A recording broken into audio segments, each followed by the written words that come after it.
The Latin phrase Regina Mundi means Queen of the World and refers to the Virgin Mary, Mother of God. The little state of Goa in India is blessed to have the statue of Regina Mundi installed as a monument on the hilltop of its beautiful village Chikalam.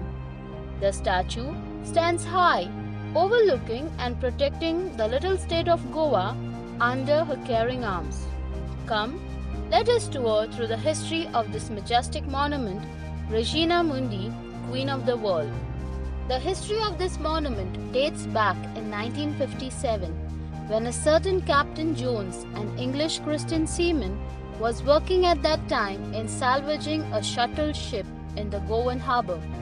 Having obtained special favours through the intercession of Our Lady during the course of his work, which he had requested the cloistered Carmelites of Chikalam to pray for, Captain Jones, although a Christian Protestant, wanted to show his profound gratitude, and so he offered a bronze statue over 7 feet high of Our Lady Regina Mundi to the Carmelite nuns. The statue was specially flown from France on December 3, 1957.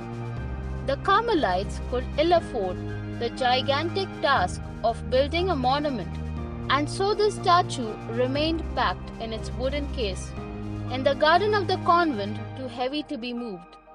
Braving the inclemency of the weather, waiting the days of its triumphal elevation, the Carmelites turned to God to come to their aid, and a miraculous response from God was heard. The then Portuguese Governor General Antonio Vassallo e Silva, during a visit to the convent, was appraised by the Reverend Mother Elizabeth of her difficulty regarding the statue of Our Lady. Being a devout Catholic, he requested the Comunidad of Chikalam for a piece of land on the Chikalam hilltop. On 9 April 1960, when the Carmelite sisters were busy cleaning the monastery, a message arrived to Mother Elizabeth that the Portuguese governor wanted to see her at the spot of the monument. His Excellency, the Governor General, took up a big stone in his hand and located the place of the monument. Mother Elizabeth added a stone to his own as an expression of joy and gratitude to the Lord. The idea of erecting the monument had come to our dear Mother Elizabeth as a flashlight in which the statue of Our Lady was to face the harbour, the railways, the roadways, and the airways.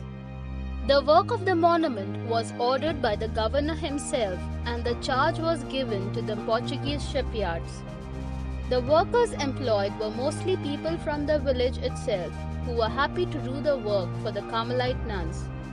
The work of the construction of the 42-foot pillar started on 13th of April 1960 and was ready within a month and a half. This included 4 altars around the monument and the steps. A special type of an enclosure was built for the Carmelite nuns in front of the monument with cement blocks to form a grille, so that the cloistered Carmelites could assist the inauguration of the statue without being seen by the local people. On 17th May 1960, the statue of Our Lady left the Carmelite enclosure and was slowly and majestically lifted up in air by huge cranes till it reached the pedestal designed for her. On May 30th, the workers decorated the monument with crotons and paper flowers. In order to show her love and gratitude, Mother Elizabeth designed a lovely satin blue cloth on which was written Regina Mundi Ora Pro Nobis. The following day, the 31st of May, was the feast of Our Lady, Queen of the World. On this day, His Excellence, the then Portuguese Patriarch, Archbishop of Goa and Daman, Dom Jose Alvaraz, presided over the celebration of the first Mass along with Monsignor Alex Rebelo and Father Jose dos Santos, a Portuguese priest who preached on the occasion. The Portuguese Governor General Vassallo e Silva, besides several eminent persons, graced the occasion. which was a veritable triumph of Mother Mary. It was a thrilling experience to see such an enthusiastic crowd of people and our Blessed Mother looking down with love to bless them all. The statue stands high till date, zealously guarding the entrance of the little state of Goa.